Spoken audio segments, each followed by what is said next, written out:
Hitech యుగంలో ప్రజలంతా busy అయిపోయారు.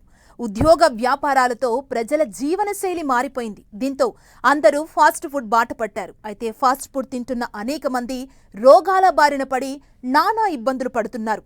ఈ సమస్య నుండి బయటపడేందుకు అందరి చూపు మిల్లెట్స్ పై పడింది. ఉదయం టిఫిన్ నుంచి రాత్రి డిన్నర్ వరకు అందరూ చిరుధాన్యాల ఫుడ్ కి అలవాటు పడుతున్నారు. దీంతో మార్కెట్లో మిల్లెట్స్ కి ఏర్పడిన డిమాండ్ ని ఉపయోగించుకొని ఉపాధిగా మార్చుకోవాలని సూచిస్తూ మహిళలకు ఉచిత శిక్షణను ఇస్తున్నారు ఆముదాల వలస శాస్త్రవేత్తలు.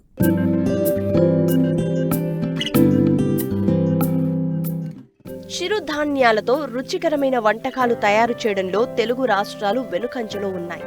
రుచికి అంతేలేదని తెలిసినా ఫాస్ట్ ఫుడ్లకు అలవాటు పడిన జనం అనారోగ్యం పాలవుతున్నారు. ప్రస్తుతం రెడీమేడ్ ఫుడ్ తయారీలో సాంకేతికత అభివృద్ధి చెందడంతో చాక్లెట్లు, బిస్కెట్లు, ఇతర చిరుతిళ్ల తయారీ సులభంగా ఉంది. చిరుధాన్యాల వాడకం పట్ల ప్రజల్లో అవగాహన పెరిగిన నేపథ్యంలో వీటితో తయారైన రెడీమేడ్ ఉత్పత్తులకు మార్కెట్లో మంచి డిమాండ్ ఏర్పడింది. ఈ ఉత్పత్తులను గ్రామీణ ప్రాంతాల్లోనే తయారు చేస్తే గ్రామీణుల ఉపాధి అవకాశాలు మెరుగవడంతో పాటు రైతులకు కూడా మంచి ధర లభిస్తుంది. ఈ నేపథ్యంలో స్థానిక మహిళలకు చిరుధాన్యాల ఉప ఉత్పత్తుల తయారీలో శిక్షణ ఇస్తున్నారు శ్రీకాకుళం జిల్లా ఆముదాల వలస కృషి విజ్ఞాన కేంద్రం శాస్త్రవేత్తలు. చిరుధాన్యాల పోషక విలువలు, దాంతో తయారు చేసుకునే విలువాధారిత ఉత్పత్తుల గురించి తెలుసుకుందాం. అలానే కేవీకే ఆముదాల వలసలో చిరుధాన్యాలతో విలువాధారిత ఉత్పత్తుల సెక్షన్ల గురించి కూడా తెలుసుకుంటున్నాం. అయితే ముఖ్యంగా ఆరోగ్యమే మహాభాగ్యం అనే నానుడు మనందరికీ తెలిసిందే. ఆరోగ్యం ఉంటేనే మనకు అన్నీ ఉన్నట్టు. అయితే మనం తీసుకునే ఆహారంలో పోషక విలువలు ఉన్నట్లయితే, అలానే మన జీవనశైలి చక్కటి అలవాట్లు ఉన్నట్లయితే తప్పనిసరిగా మన ఆరోగ్యం మన చేతిలో ఉంటుందన్నమాట. ముఖ్యంగా మనం తీసుకునే ఆహారంలో వరి, గోధుమలనే ఎక్కువగా తీసుకోవటం, మిగతా పోషక విలువలు ఉన్న ఆహార ధాన్యాలు తీసుకోకపోవటం అనేది ప్రధాన సమస్య. దీనివల్ల ఏమవుతుందంటే ముఖ్యంగా చిన్నపిల్లలకి, అలానే యుక్త వయసు వాళ్ళకి, పెద్దవాళ్ళకి కూడాను ఊబకాయం, అలానే మధుమేహం, హృద్రోగాలు, గుండె జబ్బులు అలాంటి చాలా ఆరోగ్య సమస్యలని ఎదుర్కొంటున్నారు. దీనికి చక్కటి ప్రత్యామ్నాయం ఏంటి అంటే చిరుధాన్యాలు మన ఆహారంలో తీసుకోవటం. చాలామందికి ఈ రోజుల్లో చిరుధాన్యాల గురించి తెలుసు. ముఖ్యంగా చిరుధాన్యాలు అని అంటే రాగులు లేదా చోళ్ళు అంటాం. రాగులు, సజ్జలు, సామలు, కొర్రలు, అండుకొర్రలు, ఆరికలు, ఓదలు, ఇవన్నిటినీ మనం చిరుధాన్యాలు అని పేర్కొంటాం. అయితే పోషకాహార నిపుణులు ఈ చిరుధాన్యాలని ప్రస్తుత కాలంలో సిరిధాన్యాలుగా పేర్కొంటున్నారు. అలానే పోషకాహార గనులు అని కానీ పేర్కొంటున్నారు. ఎందుకు అని అంటే దీనిలో మనకి శరీరానికి కావలసిన శక్తినిచ్చే పిండి పదార్థాలతో పాటుగా మనకి సూక్ష్మ పోషకాలు లేదా మైక్రోన్యూట్రియంట్స్ అయిన విటమిన్లు మరియు ఖనిజ లవణాలు పుష్కలంగా ఉన్నాయి.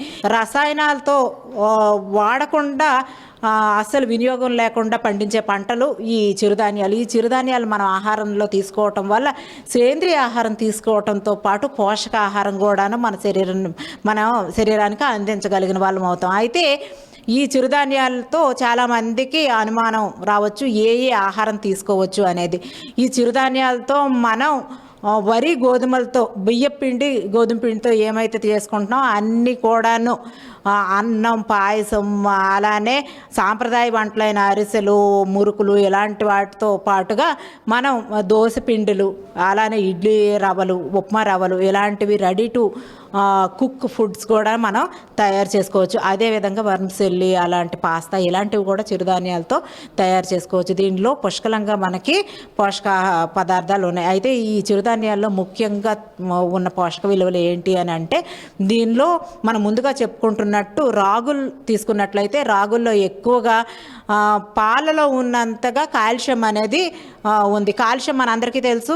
కాల్షియంలో మన శరీరానికి ఎముకల దృఢత్వానికి, ఎముకలు గట్టిగా ఉండటానికి బాగా దోహదపడతాయి. అంటే అందరికీ కూడా పాలు తీసుకోవటం, ఆహారంలో చేర్చడం అనేది కుదరదు. కాబట్టి రాగుల్ని లేదా చోళ్ళనితో అంబలి కానీ చేసుకున్నట్లయితే ఇంచుమించు శాస్త్రవేత్తలు ఏం చెప్తున్నారంటే మనకి పాలలో ఎంత కాల్షియం ఉందో, ఒక గ్లాస్ పాలలో కాల్షియం ఎంత ఉందో 100 గ్రాముల రాగి పిండిలో కూడా అంతే ఉంది. కాబట్టి ఒక గ్లాసుడు మనం అంబలి తీసుకోవడం వల్ల పాలుతో సమానంగా ఉండే కాల్షియం మనకి లభిస్తుంది. అందువలన రాగులని పేదవాడి పాలు అని కూడా అనేవాళ్ళు. అలానే మనకు సజ్జల్లో ముఖ్యంగా మంచి కొవ్వులు, మనకి హృదయంకి బాగా, మనకి గుండెకి పనికొచ్చే కొవ్వు పదార్థాలు, మంచి కొవ్వు పదార్థాలు ఉన్నాయి. అదేవిధంగా దీంట్లో మాంసపు కృతులు లేదా ప్రోటీన్లు కూడాను అధికంగా ఉన్నాయి. చిరుధాన్యాలతో, వరి గోధుమలతో పోల్చుకుంటే మాంసపు కృతులు కూడా అధికంగా ఉండడం అనేది మనం గమనించగలం.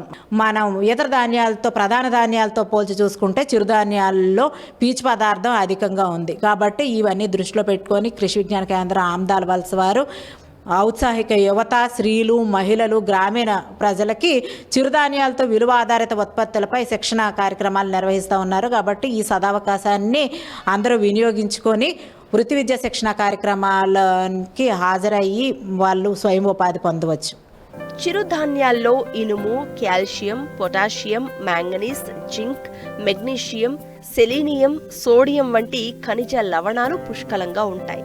ఉప ఉత్పత్తులను చేయడంతో వీటిని పండించిన రైతులకు కూడా మంచి ధర లభించి ఆర్థికంగా నిలదొక్కునేందుకు అవకాశం ఉంటుంది. గిరిజన ప్రాంతాల్లో ఎక్కువగా చిరుధాన్య పంటలు పండించడం జరుగుతుంది. ఈ గిరిజన రైతులందరూ కూడా వాళ్ళు పండించే పంటల్లో వీలైనంత వరకు ఎటువంటి పురుగు మందులు కానీ అలాగే ఎరువులు కానీ వాడకుండా పండిస్తుంటారు. కాబట్టి సేంద్రియ ఉత్పత్తులకు కూడా రాను రాను గిరాకీ పెరుగుతుంది. చాలామంది సేంద్రియ ఉత్పత్తులు తినడానికి కూడా ఆసక్తి కనబరుస్తున్నారు. అందులో ప్రత్యేకించి ఒక రకంగా ఆరోగ్యపరంగా కూడా బాగా అవకాశం ఉండేటువంటి పంటలు ఈ చిరుధాన్య పంటలు. కాబట్టి గిరిజన ప్రాంతాల్లో పండిస్తున్న చిరుధాన్య పంటలకు గిరాకీ పెరగాలన్నా, ధర పెరగాలన్నా, అలాగే గిరిజన రైతుల తాలూకా ఆదాయం పెరగాలంటే ఈ పండిస్తున్న రైతులకు ఎక్కువ ఆదాయం రావడానికి ఈ ఉత్పత్తులన్నింటినీ కూడా విలువ ఆధారిత ఉత్పత్తులుగా తయారు చేసి, అంటే ఈ మైదాన ప్రాంతాల్లో కానీ పట్టణ ప్రాంతాల్లో కానీ తినేవాళ్ళు వీలుగా ఈ చిరుధాన్యాలను, అంటే చిరుధాన్యాలు పండించిన పంటలాగా తినాలంటే కొంచెం ఇబ్బంది కలుగుతుంది. కాబట్టి వాటిని రకరకాలుగా తయారు చేస్తూ బిస్కెట్ల రూపంలో కానీ, రకరకాల పౌడర్స్ రూపంలో కానీ, మాల్ట్స్ రూపంలో కానీ ఈ తయారు చేసి అవి కనుక వారిని అందించగలిగితే ఎక్కువ తినేవారు ఉంటారు. ఎప్పుడైతే మార్కెట్ గిరాకీ పెరుగుతుందో ఈ పంటలు పండించేటువంటి రైతులకు కూడా ఆదాయం పెరగడానికి ఆస్కారం ఉంటుందనేటువంటి ఉద్దేశంతో ఈ కృషి విజ్ఞాన కేంద్రాల ద్వారా గిరిజన మహిళలకు అలాగే మైదాన ప్రాంత యువతకు కూడా చిరుధాన్యాలతో విలువ ఆధారిత ఉత్పత్తుల మీద శిక్షణా కార్యక్రమాలని నిర్వహించడం అనేది జరుగుతుంది. చిరుధాన్యాలలో ఉండే ప్రోటీన్లు, విటమిన్లు, పీచు పదార్థాలు ఆరోగ్యానికి ఎంతో మేలు చేస్తాయి. షుగర్, బీపీ, థైరాయిడ్ వంటి వ్యాధిగ్రస్తులకు ఇవి చాలా అవసరం. ప్రముఖ కంపెనీలు సైతం చిరుధాన్యాల ఉత్పత్తులను తయారు చేస్తున్నాయంటే డిమాండ్ ఎంత ఉందో తెలుసుకోవచ్చు. ప్రస్తుతం వీటి వాడకం విస్తృతమైన నేపథ్యంలో గ్రామీణ ప్రాంతాల్లో ఈ తయారీ యూనిట్లను మరింత విస్తరిస్తే ఉపాధి అవకాశాలు మరింత మెరుగయ్యే వీలుంది.